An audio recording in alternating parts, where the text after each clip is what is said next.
So it looks like we have liftoff here. Neil, are you there? I am here, Dave. How are you tonight? I'm doing great, and I want to thank you very much for organizing tonight's online event. I'm here in lovely Kamloops, BC. You're down in the lower mainland. How are things in Lotus Land these days? Well, I tell you, here in Vancouver, capital of the wet coast, we had another blustery day, but it was so interesting, colorful, if you like. You know, we had hail at one point. We had huge thunderstorms. We had rain blowing sideways, wind going crazy, and a burst of sunshine for about an hour this afternoon. So you know Wow. what they say, Dave, if you don't like the weather in Vancouver, wait 10 minutes.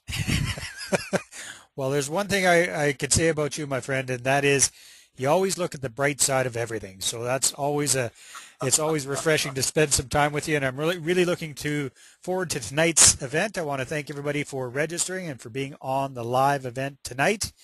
And Neil, I'll let you take it away and get us started.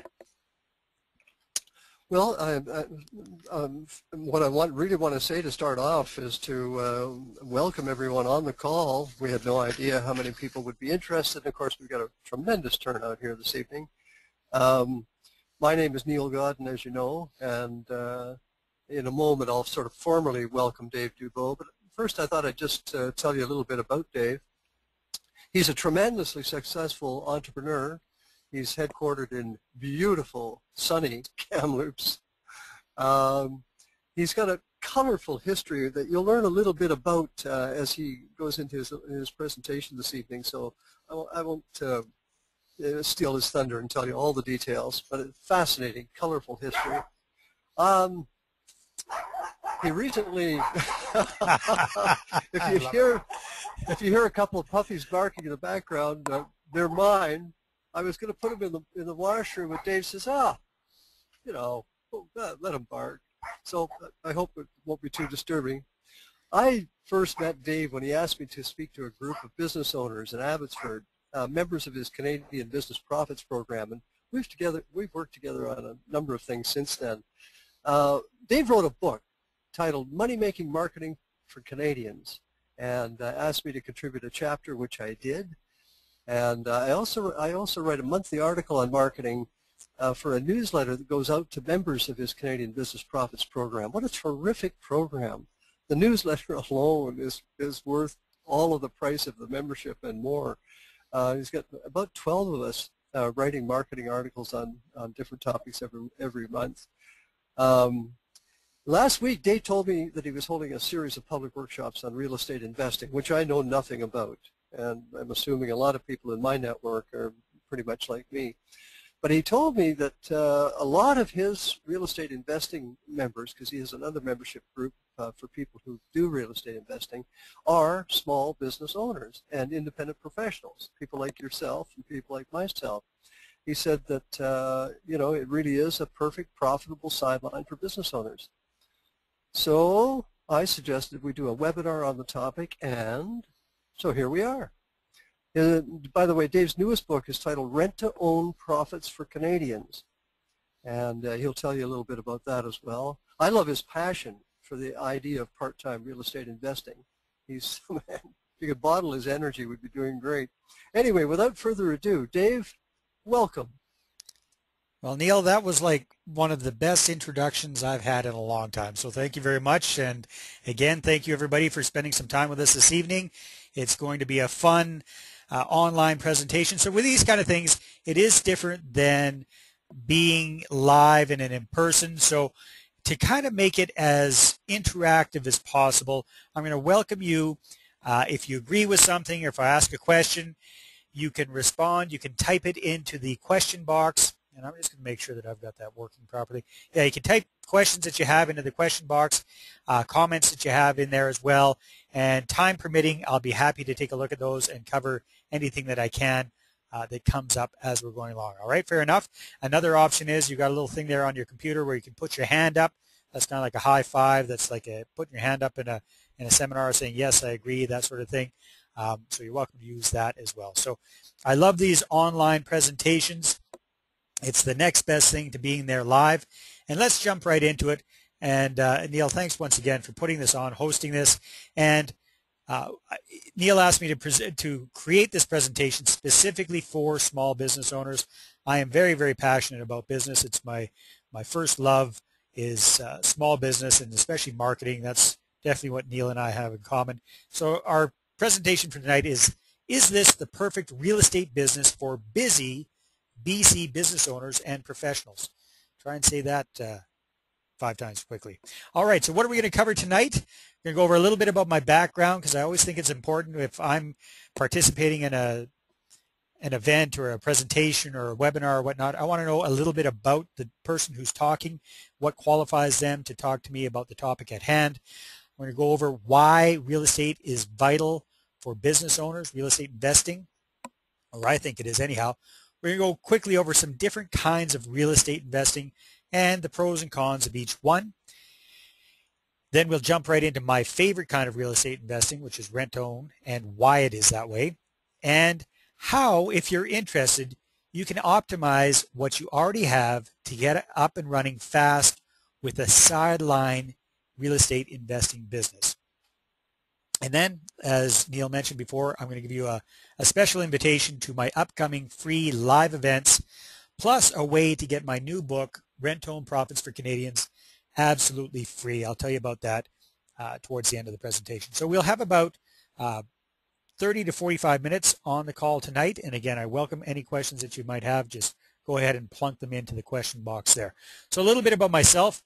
I am a BC born and raised fellow from a little town way up north, the interior, as you folks on the lower mainland refer to it as, a little place called Taylor, British Columbia.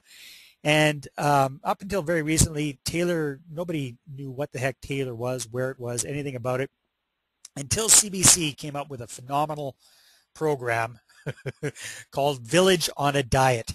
So that's my hometown's claim to fame, Neil, is that it's like where a lot of fat people live. that's basically it. Village on a Diet put us on the map. There you see a whole bunch of people running up the school hill right behind the school where I went through grade kindergarten through 7, trying to lose a few pounds. When I grew up in Taylor, it had a population, a grand total of about 800 people. And that, Neil, has since ballooned up to a grand total of 1,400 people today.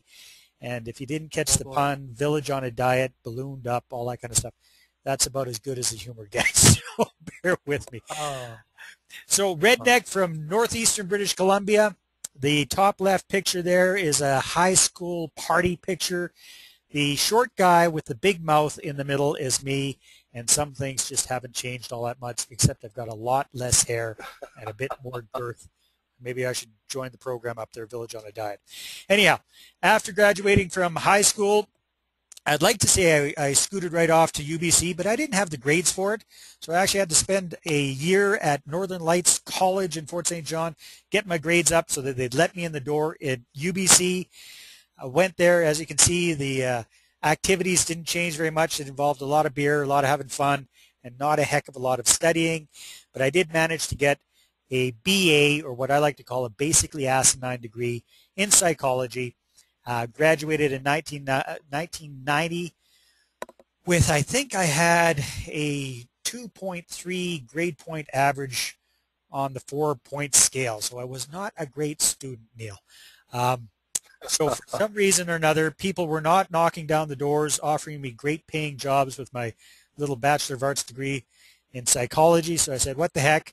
We were going through a recession at that point. You might remember that, Neil. I believe you were doing a lot of events and a lot of turnaround work around that time. Not quite as bad as early 80s, but early 90s, there wasn't a heck of a lot going on. So I said, what the heck? I'll go see a bit of the world. Were you doing quite a bit of turnaround work around that time? Yeah, particularly in the East. You know, the early 80s one hit us hardest in the West here, but in the East, in Ontario, I was doing a tremendous amount of work in the early 90s, late 80s, early 90s, bad times. Well, I had good times in the early 90s, Neil, because I got the heck out, went down to Mexico, and lived life as a beach bum in beautiful Puerto Vallarta, Mexico. I had a lot of fun, did a lot of different things, as you can see. beer drinking being one of them. But one of the one of the fun things was, Neil, business-wise, is I worked as an extra on a TV show. Now, this is very interesting. Oh. This was a joint Israeli-Canadian production filmed in Mexico for American TV. All right, so joint Oh. Israeli-Canadian production filmed in Mexico for American TV. It was a show called Sweating Bullets, which probably nobody has ever heard of because I think about 8 episodes ran before they canned it. But it was a lot of fun while it lasted. Uh, Dave, can I interrupt you just for a second? Sure. On a technical thing. I don't have the PowerPoint on my screen, and I've been digging around trying to find it, and I just wonder if anybody else might be having the same issue. You know what? We might. So there we go. You can tell I'm not very techno-savvy, so thanks for bringing that up, Neil. I'm glad we didn't. I'm glad we didn't go through the whole presentation that way. So sorry, sorry about that, you guys. But you guys just. No, I still don't see it. You don't see it. No. Let's see. Maybe refresh your screen, Neil, and you guys too. Everybody on there, you can refresh your screen. Download. I get a message that says download complete. Your webinar session should start in a few seconds. Okay, I'm getting some comments here from our viewers. It's visible now. Okay, very good. I do see it. Thank you. Thanks, you guys. Neil, thanks for bringing that up. Holy smoke. It's not like I don't do these things on a regular basis. Well, it's I'll just listen. Mine still hasn't showed up, so I'll just. Okay, well, I'll start clicking along, and maybe that'll work. So you go ahead. You're missing all the fun photos, though. I mean, we're talking about my Mexico trips. I'm having a great time looking at my pictures here by myself. I'm disappointed. There's those Mexico shots. There's the TV show. So anyhow, after living in and around Puerto Vallarta for a little over a year, I decided to go see a bit more of Latin America. Went and traveled around through the rest of Mexico. Went down to Guatemala. Took a few months off, and actually took a few years off, but out of my trip I took a few months off and studied Spanish, learned Spanish in Antigua, Guatemala, traveled throughout Central America, and ended up down in beautiful San Jose, Costa Rica. Neil, have you ever been to Costa Rica? I haven't. My daughter has, and she just loved it. Well, I loved it so much I decided to stay there. So there I was. I think I was 24 years old at the time. I had no business experience, no money, no contacts. I was an illegal alien living in Costa Rica, and I thought, hey, why don't I start my own business? How tough could it be? So I was actually a Canadian wetback in Latin America, kind of poetic justice. So in 1993, I started up a language training company called International Education Services, or this one was Inglés Empresarial, and we would send English teachers on site to our corporate clients to give them English training for their executives and their employees at their place of business. So that was a lot of fun, and I met my lovely wife Susie, who you can see dancing with me there in a much skinnier version of me, and yeah, had a great time. Spent 10 years in Costa Rica growing that business. That's where I developed a passion for marketing, Neil. So I actually had an advantage by being completely broke, by being a naive young guy down there, but also speaking the language. I had the advantage that nobody could really take advantage of me.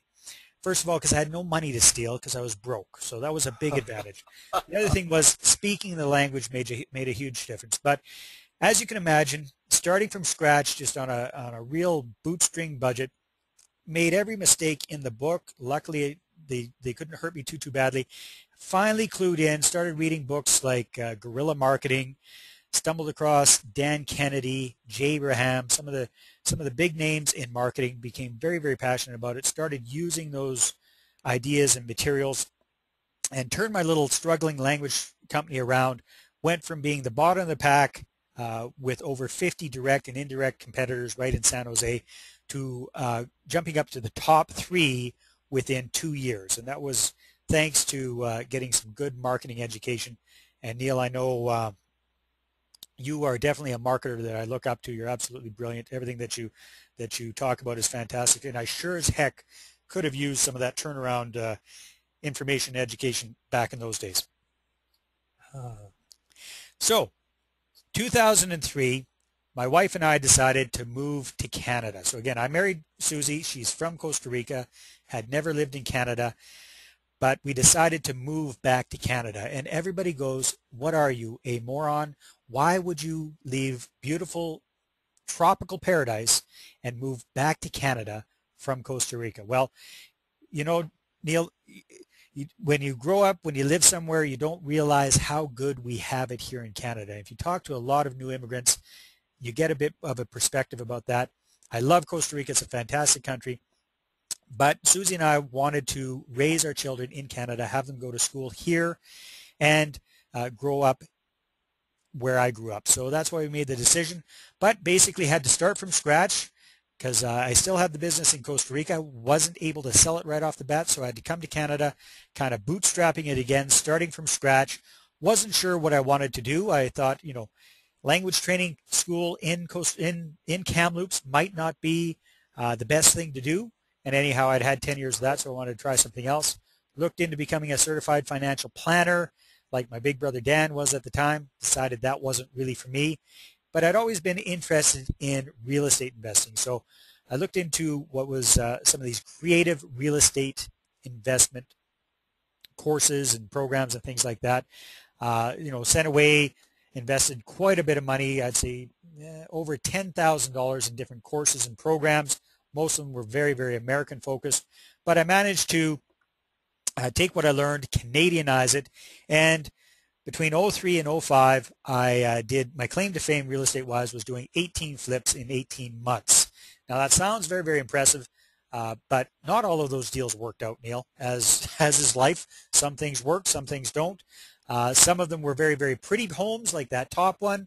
Others were dumpy looking little trailers like that bottom one, and kind of everything in between. So had some fantastic experience, had some phenomenally great deals, had some really kind of sucky ones, but definitely learned a lot in the process. And one of the strategies that definitely worked the best was rent-to-own real estate investing. And that's what we're going to be talking about tonight as well. So a little bit about the background as well. In 2005, I met Darren Weeks, the founder of the Fast Track group of companies, kind of known as the Canadian Rich Dad. 2006, started working with Darren, first with a joint venture for the membership program that we had together. And then I started nagging him about improving on the marketing that they're doing. So he basically, to shut me up, he said, okay, prove what you can do. So I did some of the tricky marketing type stuff that you and I enjoy doing so much, Neil.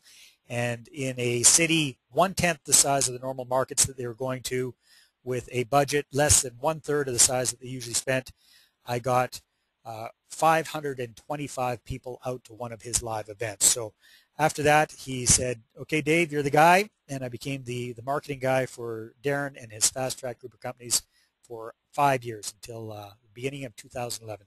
When I started with him, he had 4 employees. When I left, it was well over 100 employees in 7 different offices across Western Canada. And I can't remember which number he was, but on the Profit 100 list of fastest growing companies in Canada. Nice little comment from Darren there. When it comes to marketing, Dave definitely knows his stuff. As I've said at many of my events, I think Dave is the best marketer in Canada. The results he has gotten for my company prove it. So very kind words from Darren. And Neil, he only said that because he didn't know you. All right? I definitely will not lay claim to being the best marketer in Canada, but I sure do enjoy it. So my first book, as you mentioned before, Neil, I had a great honor of working with you and 9 other incredibly sharp Canadian marketers and small business owners, put together money-making marketing for Canadians, practical marketing handbook for Canadian business owners, entrepreneurs, and self-employed professionals. Have to say that was a fantastic book, great feedback. Your chapter in there was absolutely awesome, Neil. So again, thank you very much for participating in that. It's great to do it. Yeah, it was a great project. Never lost my passion for real estate investing. So getting on board with the whole book thing, co-wrote Creative Real Estate Investing for Canadians with my good friend Ken Beaton. Started doing training seminars and training events with Ken, with Darren. Ken is a phenomenal real estate investor, over 115 doors in his portfolio, and really enjoyed training folks with that. So got back into the real estate investing game part-time in 2010. And so let's jump right in. Why I think real estate investing is so important for business owners, so applicable for so many business owners as well. So again, if you have any questions or comments, feel free to throw them in the question box there, and I'll be happy to answer them as we go along. And Neil, you too, just jump in if anything I'm talking about isn't clear, or you'd like me to elaborate a little bit more, I'll be happy to do that. All right? Okay, you bet. Okay, so why real estate, especially for business owners? So we've all heard about real estate investing, and I think a lot of people kind of have the concept, a lot of small business owners have the concept that, yeah, it's probably something good that I should be getting involved in, but I really don't know much about it. Maybe I own my own home or what have you. I've had a few houses. You've seen appreciation in your home, especially in Vancouver the last few years. I mean, it's been crazy. But a lot of small business owners are so busy in their business day in, day out, in their profession, that they don't really pay much attention to it. However, most Canadian fortunes have either been made or preserved through real estate. It's a very, very solid investment. Unlike stocks, mutual funds, bonds, etc., where there's a heck of a lot of volatility. I mean, we've seen what's gone on with the stock market over and over and over again over the last 15 years, up, down, way down. I mean, it's just crazy. Housing is a necessity, right? Food and shelter, food, clothing, and shelter. These are necessities. These are things that everyone needs. There's always, as long as there are people, there's always going to be a need for housing. The other thing is, with real estate investing, you get the benefit of massive leverage. So again, if you purchase your own home, you know that nowadays you can get into your own home for as little as 5% down, 5 or 10% down. For investment properties, you can be getting involved with 20% down. That still means you've got 80% leverage. So that is fantastic. Very difficult to do that kind of thing with other investment options. The other thing that's really great about real estate is you can exercise a lot of control over that investment. You can make improvements to increase the value. You can change management and tenants to get higher rents. You can do all sorts of things to increase the value of your investments. All right, so again, as we mentioned, Rent-to-Own Profits for Canadians. That's my newest book that I wrote with my big brother Dan. There's a picture of us down in Mexico. I'm hearing a bit of feedback there, Neil. Yeah, you sound fine now, Dave. We just got a bit of sort of a stuttering sound there for a few seconds. All right, sounds better now. Okie doke. So the newest book, Rent-to-Own Profits for Canadians, which I wrote with my big brother Dan. That's myself on the left and my big brother on the right there when we were putting the book together. And Dan has over 20 years of investing experience behind him. He's been a full-time real estate investor since 2009, when he left his financial planning career of over 23 years to focus full-time on rent-to-own real estate investing. He was a certified financial planner all that time, very, very sharp with money, just got sick and tired of seeing how the markets are going and not having any control over that. Okay. So why real estate investing? Well, here's someone who a lot of people are familiar with, Mr. Robert Kiyosaki, who I've had the pleasure of meeting personally, speaking on the same stage as Robert. And if you've read Rich Dad, Poor Dad, his phenomenally successful personal finance book, he talks a lot about that in Rich Dad, Poor Dad, in the Cash Flow Quadrant, and many of his books about business owners. So his philosophy is that we should own a business to create cash flow. That's the goal, to create profits and cash flow from our businesses, then taking the cash flow that we don't need for our personal needs to buy real estate with. So we're getting leverage from that cash flow to buy real estate. We're buying the real estate in order to get passive income. And as we all know, or as many of us are familiar with Rich Dad Poor Dad, his definition of rich, which I like very, very much, is once your passive income is greater than your expenses, Mr. Kiyosaki says you are officially rich. Why? Because it gives you opportunities. It doesn't mean you're necessarily a millionaire or multimillionaire, but as soon as your passive income is greater than what your outgo is per month, you have choices. You don't have to work if you don't want to work. Your passive income is enough to support you. Gives you many, many different options. So I like that definition. Many people are familiar with McDonald's, obviously, the most successful restaurant chain in the world. But what a lot of people don't know is the wealth behind McDonald's isn't really in the hamburger business. Sure, they sell gazillions worth of hamburgers, phenomenally successful business. However, the secret behind McDonald's as well, and the true wealth, is the fact that they own the vast majority of the real estate where their McDonald's, their standalone McDonald's are at. So they will find the property, then they will get their franchisee in there, and that franchisee will lease that property from them as part of the whole deal. But McDonald's actually owns the vast majority of the real estate they're on. Somebody near and dear to our hearts here in BC, love him or hate him, got to respect him, Mr. Jimmy Pattison. A lot of people don't know that in addition to his multi-billion-dollar empire, he also has massive real estate holdings in addition to all of his businesses. So just want to share some of that just to put a perspective on why I think folks should be investing in real estate. Neil, any comments, questions about that? No, I think that just makes so much sense. Especially, I love the definition. I've read Rich Dad Poor Dad, but I really hadn't sort of got that definition of what rich is. I love that. It's massively liberating, Neil, because if we're all thinking that we got to be multimillionaires, we got to have $1 million or $2 million or $10 million in the bank to be quote unquote rich, that's pretty intimidating for most mortals. However, we can all get our head around that, hey, my base expenses per month are $5,000 or whatever they are, $4,000, $10,000, whatever our base expenses are, that's the nut I've got to cover. If I've got enough passive income coming in from real estate, from investments, from what have you, to cover that nut, that means I don't have to work anymore. I am, according to Robert Kiyosaki, rich and free. I've got time freedom. I can do what I want to do. So yeah, I like that definition very, very much as well. Okay, let's jump into some different kinds of real estate investing. And this is by no means a comprehensive list.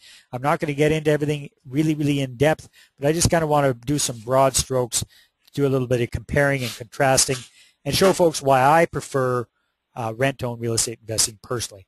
So most folks are quite familiar with the idea of residential long-term buy and hold. So what does that mean? That means going out, buying a house as an investment and renting it out to a tenant. Your tenant basically pays for your mortgage. Anything that you get for rent above what your hard costs are every month, so your mortgage payment, your property taxes, your utilities, your maintenance on the property, etc. Anything above that is cash flow, is profit. That's passive income, as Kiyosaki would say, coming into our pocket. What are the pros to residential long-term buy and hold? Well, it's pretty easy to get our head around the whole idea. We know, most of us probably know folks who are doing this. We get massive leverage. There are, depending on who you talk to, 6 or 7 different profit centers involved in real estate investing. One of them being that we can all get our head around is long-term appreciation, the value of properties going up over time. The other thing is each month that your tenant is paying the rent and you're making your mortgage payment, a little portion of that, especially at the beginning, very little portion of that at the beginning, is actually paying down the principal amount on that mortgage. So the longer that the tenant is paying rent, the longer you got a tenant in there, the smaller and smaller your debt to the bank is getting. It's getting paid down month by month, and the goal is to have cash flow. So again, this can be a challenge, especially if you're trying to get positive cash flow right downtown Vancouver. Good luck.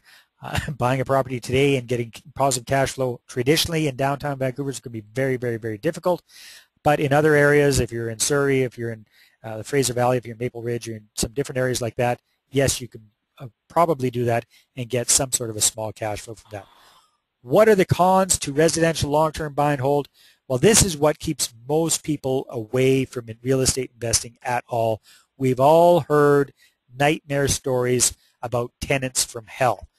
Neil, have you heard any of those stories before? On a first-person basis, we were in that business when I was growing up. Oh, your family was in real estate investing, was in rentals. Yeah, right. Yeah. Yes, yeah, yeah. And I cleaned a few toilets, I'll tell you.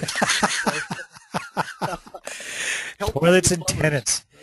Yes, some of my best deals when I was doing my flips were with very, very frustrated landlords, um, bikers from hell, drug addicts, drug dealers, etc., Oh, etc. yeah. Grow ops nowadays, huge, huge problem, especially in beautiful BC.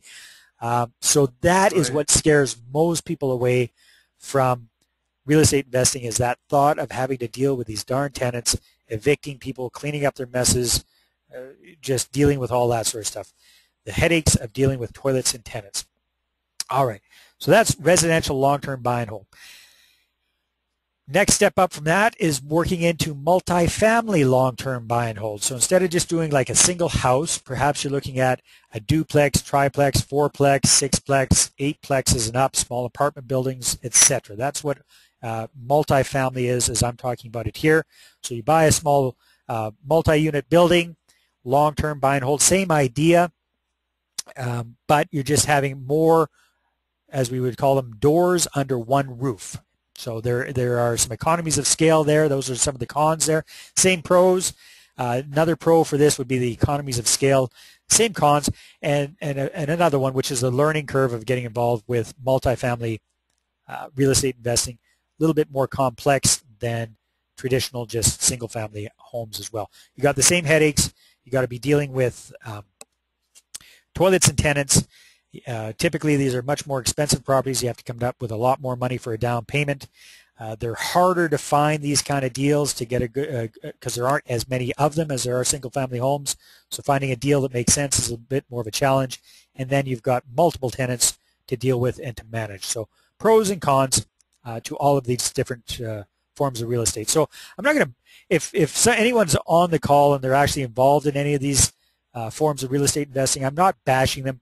I'm just kind of comparing and contrasting, and why I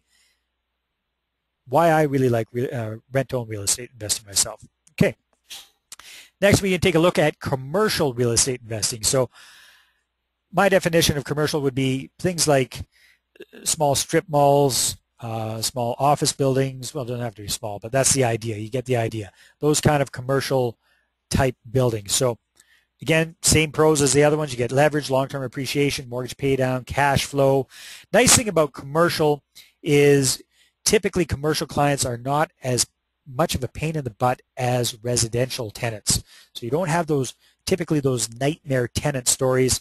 It is harder to rent out or lease out commercial space sometimes, so they can sit vacant a lot longer than a residential property might.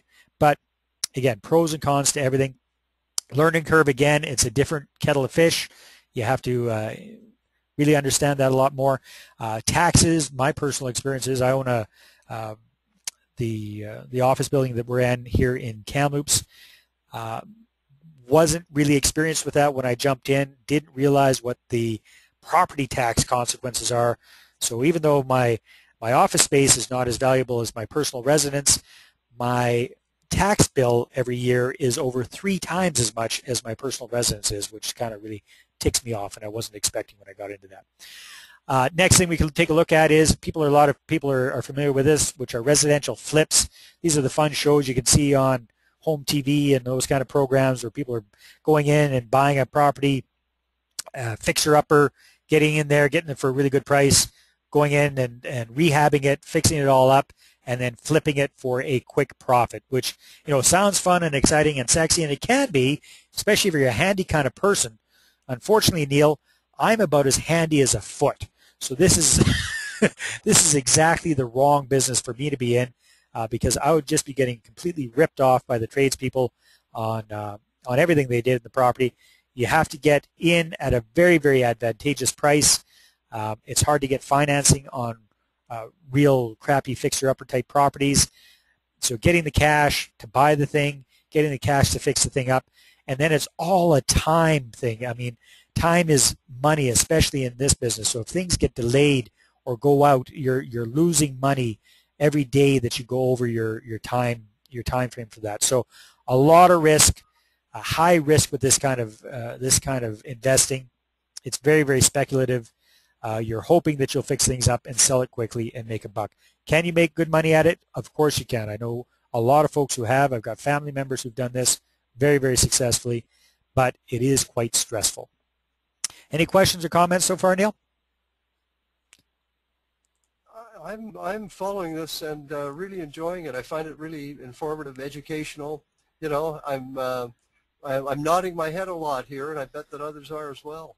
All right, fantastic. Well, glad to hear you're enjoying it. Okay, so let's talk a little bit about residential rent-own real estate investing, my favorite. Big picture overview. This is where you own or control a property, and I'm going to be showing people at my upcoming Canadian rent-own three-way payday events happening in Victoria and Vancouver and Abbotsford next week. I'm going to be talking to people about how they can do this by owning the property or controlling the property, which is a very, very cool way of doing it. You can actually control properties with the famous no money down type scenario with very, very little risk and fantastic cash flow. So you own or control the property, and then you lease it to a client. I don't call these people tenants, I call them clients. And they have the option to purchase the property 2 or 3 years down the road. So the big picture is we own or control this property. Instead of renting it out traditionally to a normal tenant, we're finding someone who really wants to get into this property and own it 2 or 3 years down the road, but they don't quite qualify for a mortgage right now. That's very important. That's a writer downer. Don't quite qualify for a mortgage right now. They don't have any option to go in and buy their own home right now. We'd have to wait. There are multiple different reasons for that, but they'd really like to get into this property. We're offering them a way to do that that's advantageous. It's really a win-win scenario for everybody involved. So why focus on rent-own or lease purchase? There is a huge market of good, honest people who do not qualify for a conventional mortgage right now. Now, Neil, when I heard this statistic, and this is my friend Ken Beaton that was telling me this, and I've heard it a few times since, and it varies between 25 and 30%. So I was conservative here, 25%. Supposedly, right now, 25% of Canadians who can actually afford a mortgage do not qualify for a conventional mortgage with the banks right now, and they're actually getting even tighter with that as we're going along. So who are these folks? They are not all deadbeat folks that have bad credit. In fact, this one rings true for, I'm sure, a lot of people that are on the call today or watching the replay, self-employed individuals who I've seen make up as much as 20% of all working Canadians. So if you're self-employed, as you've probably found out if you've tried to do any dealings with the banks don't like us very much. They make it very, very difficult for us to get credit. They make it difficult for us to get business credit, make it very difficult for us to get credit to buy our own homes as well. Now, there's some justification for that. I mean, self-employed folks tend to be quite creative when it comes to how much income they're reporting to the tax man. So that's good that's good for keeping more money in your pocket. However, it's a challenge when the picky big banks want to see your tax returns and see exactly how much money you've been making. You say, well, I'm only showing that I'm making $25,000 a year, but I really am making $55,000, $75,000, whatever. They used to be a lot loosier-goosier about that. They've tightened that up, so it makes it a bit more challenging. So self-employed folks are great prospects for this program. People who have no credit. So this is an interesting category, Neil, because these folks, and I've met quite a few of them, they think they're doing the right thing. They're like our parents or our grandparents were, especially folks that came through the Depression, where it's if I don't have the cash for it, I won't buy it. Do you remember those days, Neil? You remember your parents talking that way or grandparents or what have you? I definitely remember that, that's for sure. So if you didn't have the cash for it, you didn't buy it. Well, there's nothing wrong with that until you actually need to get a loan from a bank and they say, okay, you need a loan. However, we don't see any past credit activities. We don't have any point of reference here to judge whether you're a good credit risk or not. So having no credit is just about as bad as having poor credit. It's pretty much the same thing. So other side of the coin there is folks who have used credit, perhaps irresponsibly in the past, and they've got credit challenges. Credit blemishes might be the politically correct way to say things, but I'm not very politically correct. They screwed around, made some really dumb choices in the past, and are living to regret it. Then you've got good, honest folks who've gone through bankruptcy. So this is a real stigma that sticks to today for a lot of people. But it's interesting when you start working in this industry, you start meeting people, talking with people. A lot of folks who go through bankruptcy, it's really not through a lot of fault of their own. Divorce is probably the biggest thing that causes bankruptcies that I've seen. Health challenges. You get sick. Let's say you're self-employed. You get sick. You can't work. You can't create income. The savings go down the drain real fast. You end up going bankrupt. Get healthy again, you got to go back, but you got to rebuild your credit. So lots of reasons people go through bankruptcy.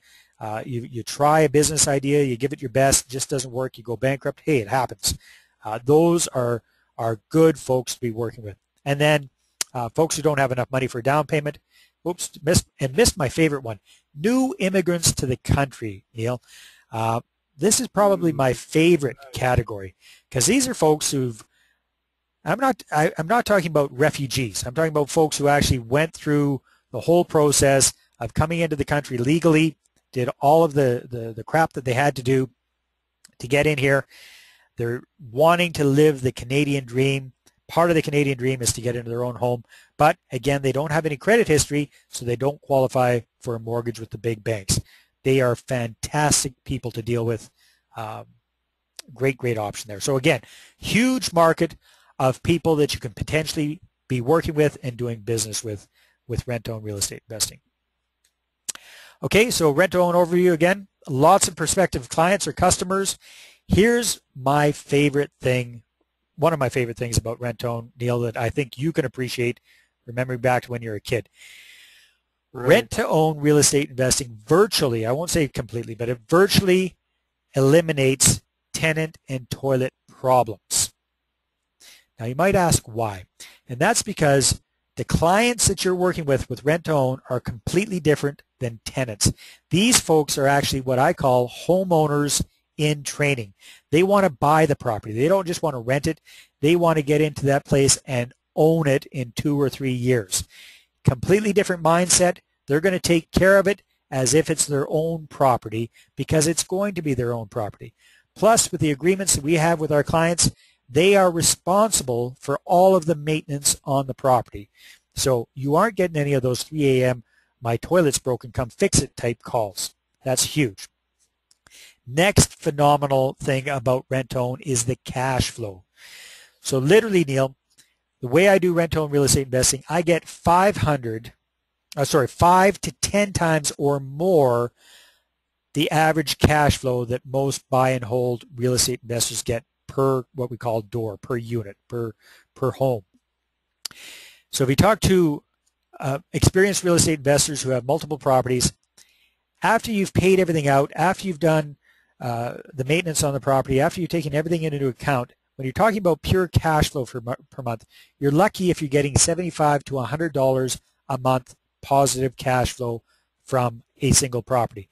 Especially in the Lower Mainland, it can actually be negative cash flow. With rent-to-own real estate investing, it's very common to be getting $500, $800, up to $1,000 a month or more net positive cash flow from one single family home. So in other words, another way to look at that is if the average is $100 a month, with one rent-to-own property is the equivalent of having 5 to 10 traditional doors when it comes to cash flow. You're looking at excellent profits, and you're in and out in a medium term. So it's not like a property flip that you're in and out in 3 or 4 or 5 months. This is a 2 to 3 year program typically, so quite short term, kind of medium type term. You're in and out. You got a defined start date, defined exit plan, and you know what your profits are going to be up front ahead of time. And it's Dave, scalable. Yes. Yeah, go Dave, ahead. going back to higher cash flow than rentals, boy, that sure looks attractive. But I wonder if others like me are wondering, uh, it's probably, I'm sure it's obvious to you, and I'm probably just missing something. But tell us a little bit more about why it's so much higher. How does it work Okay, without getting into rentals? without getting into too much detail, Neil, because I go into that more at the actual live event. But just to give you the 30,000 Okay, foot perspective, we charge sure. above average, above market rental rates for these properties. So Okay. if the average, well, there's a couple of reasons. First of all, we're getting into this mortgage interest rates right now are at all-time lows. So mortgage money is quite inexpensive right now. So that's a huge advantage. Next thing is we're charging higher than market rent. Why are we doing that? Because on paper, we're giving our tenant buyers, our clients, a rental credit every single month. So depending on the size of the property, that rental credit can be anywhere from $200 to $500 to $600 a month rental credit towards their down payment when they purchase the property. However, that money is available to us as cash flow in the meantime, plus the extra $100, the normal $100 a month, plus some other things that we've got involved with that because of the way that we've structured the deal. So without getting into too much detail, that's the big picture of how that works. Good. Thanks, Dave. That's great. My pleasure. Thanks for the question. Now, as a business owner, self-employed professional, we actually have a huge advantage of getting involved in this kind of real estate investing because we can use the resources we already have at hand, especially if you have your own office, your own place of business. You could be using your own office space that you have already, your own phone systems, computer systems, underutilized staff members. So if you've got staff working for you and Marriott Receptions is painting her nails part of the time, you can get her butt working a little bit harder, helping you out with this sideline business. So underutilized staff people. And it's amazing how much of that's going around. I'm sure you've seen a lot of that yourself, Neil. Mm-hmm. Working with your current customer list. One of my students actually owns a retail business. It's very interesting. Owns a furniture business, which is a rent-to-own furniture business. Well, isn't this the perfect sideline business for him because he's already dealing with people who understand the concept of rent-to-own with furniture, and now he can offer rent-to-own with properties as well. So depending on what kind of business you're in, most of us aren't in the rent-to-own furniture business, but your current customer list, there could be a lot of potential clients there for you right in the business you already have. So you've got access to potential customers a lot easier than other folks. Again, business contacts, once you get up and going, you could be looking for investors. People that you know who are in business could become potential investors for you. You become the expert. They trust you. They invest with you, and you are able to buy and rent-own more properties. Business experience. This is huge. So you get a lot of people that get into the how to get rich quick in business, in real estate type thing. They're employees. They don't have the faintest clue about how to run a business. If you're already a business owner, you bring that hard-nosed, profit-focused attitude to real estate investing, you've got a huge competitive advantage over folks who don't have any business experience in the past. Whether or not you've got real estate investing experience or not, you apply your business skills to the business of real estate investing. Marketing know-how. You're part of Neil Godin's list. You're part of Marketing Dangerously. You watch his videos, you listen to him, you've read his books, you come to his events, you learn about social marketing and all this kind of good stuff. You know a lot more than the average bear about how to market things. You can apply that to real estate investing as well because it is a business. You've also got business experience that gives you credibility that a lot of other real estate investors don't have. Systems in place. If you've got systems in place in your business, you apply systems to real estate investing as well. Makes it so much easier, and you already know how to do it. Again, number one key is systems. So automate. When it comes to my real estate investing business, I'm trying to automate everything as much as I possibly can. Marketing, online marketing, getting that automated, it just automatically goes out. I don't even pay attention to it. I tweak it once in a while, but it just goes out. Website, to pre-qualify our people. So we get them in the funnel, at the top of the funnel. We let the websites, we let all these different tools help them to self-filter so that at the end of the day, we're just working with the people that we really want to. Automated follow-up. You know how important this is, Neil. But just getting that set up, set it up once, set it and forget it, and let it do its job. Online application forms for potential clients. That's huge. So they fill out the form online. I don't have to putz around over the phone. I don't have to explain things. They fill it out online. I get it in my email box.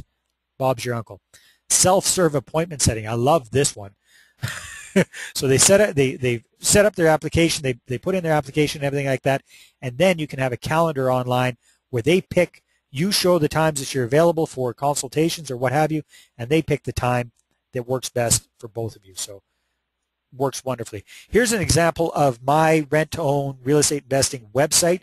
It is not pretty, and it's designed not to be pretty. It's designed to be very, very effective. So, Neil, you'll recognize this. This is a classic squeeze page. So before my prospective tenant buyers or clients can even get to my website, they have to give me their first name and their email address. That gets them into my list, gets me going with automatic follow-up, because as you know, especially online, you get so many people coming to websites, coming and going and all that sort of stuff. If you don't capture their contact information, it's lost forever. So whatever you're doing, you definitely want to make sure you've got a lead capture website set up. It just saves you so much time. My websites, I like to use a lot of videos. Keep it simple, keep it easy, and educate folks with that. Saves me a lot of time and effort, so I don't have to reinvent the wheel. I don't have to say the same thing over and over and over again. They watch the video, they get it, they fill out the application form, they meet my criteria, then we get together and have a face-to-face, and it just streamlines everything incredibly. Any comments about that, Neil?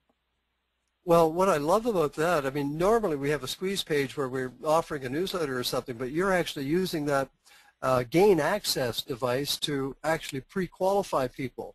Nobody's going to do that unless they're qualified. Exactly. You know, that made tell you a quick story about that. Go back to the website there. Are you able to see anything yet, Neil? Are you still flying blind? Yep. Okay, good. Yep. Glad to hear that. All right, so quick story about that. When I first got started, I had the normal web page where, you know, they got all the information, and I hoped they would fill out the application form at the bottom, yada, yada, all that kind of thing. And then I looked at the statistics of how many people were coming to the site and how many people were actually filling out the application form, and it was just pitiful, because actually filling out the application form is kind of a big thing, because we're asking for a lot of personal information, that sort of stuff. And some people aren't comfortable with giving that right away. And as you know, if they leave nowadays, if people leave your site, they're not going to bookmark it. They're not going to remember it. They're not going to come back to it unless it hits them in the head again. So I decided, well, screw this. I'm going to put this squeeze page this way. They can only get in if they give me their first name, their email address. And Neil, we have between 30 and 35% of the folks that come to my page actually opt in to get access to the rest of the information. Wow, that's phenomenal. It is phenomenal. Now, people are going to, if people aren't familiar with the online stuff, they're going to go, well, 35%, well, that means 65% of the people come there, get pissed off by seeing this video, not being able to get all the information, and they say, screw you, and they leave, and they never, they're ticked off at you. They never come back. Well, Neil, those folks aren't very motivated in the first place. They're not, it's a huge filter. There, I just got rid of, they're disqualifying themselves. They're disqualifying themselves, Dave, so that you don't have to. Exactly. So to give you an idea, before I was doing this, I looked at my stats, and for every 100 visitors that I was getting to my site, I was getting approximately 3 people to fill out my application form. Okay? After I did the squeeze page, I was getting, it was phenomenal, Neil. I was getting 100 people coming to the site, and I was getting about 3 people to fill out the application form. Right. Most people go, Dave, your math ain't that great. You're getting 3 before, you're getting 3 after. Well, I was getting the same results initially, Neil, but the trick was Now, instead of just having those 3 people who filled out the application form, I have 30 more people who've given me their first name and their email address to get access to the information. Now I've got an automatic follow-up sequence of emails that go out to them every day for 14 days, or no, I think it's every second day for 21 days. Bang, encouraging them to come back to the site and fill out the application form, giving them different reasons why rent-to-own is what they should do, encouraging them to come back to the site and fill out that application form. So that turned those 3 initial applications into 4 or 5 actual applications from those same 100 people. So that doesn't sound like a lot, but when you go from 3 to 5, that's actually a 60% jump. Right. Over a 60% jump in my applications. It made a huge, huge difference in the business. So marketing lesson for you folks there. Whether you're getting into real estate investing or not, you should take a look at squeeze pages for your business. Okay, again, systems, getting back on track here. Systems and how we look at things. So this is kind of one of the other things I really like about this kind of real estate investing deal is we are offering a phenomenal service to folks. These people who don't quite qualify for a mortgage right now want to get into a house. They cannot get into a house without us or somebody like us. Bank's not going to give them a mortgage. Not very many of us can go out and buy a house all cash. We are the option for them if they want to get into a house anytime soon, if they want to get into their own home anytime soon. Okay? We hold the key. So that's why I like to let them do a lot of the work and come to me. We position ourselves as their savior, right? We're the people who are helping them out. So it's not like a lot of business owners, and I know you teach this so well, Neil, where, if I call you, I'm a salesman. If you call me, I'm an expert, right? That's one of your favorite sayings. It's stuck in my brain, and I hope I got it right, or else you can spank me. You got it. You nailed it. Good for you. And when I heard you say that, it just reconfirmed what I've been doing for a long time. It makes so much sense. Same's true with this. I want people to be calling me anxiously, wanting me to help them. Instead of me trying to call people up and offer my services and that sort of stuff, it's such a huge difference having them come to me. So that's the whole mentality there. And then it gets back to the old SW, SW, SW, SW. Some will, some won't. So what? Someone's waiting, right? That's the whole thing. So if it's a bit of a numbers game, if you get your systems in place, get things automated so people are self-filtering as much as possible, then at the end of the day, you've got that little bit at the bottom of the funnel that you're dealing with. Very, very manageable, easy to do on a part-time basis.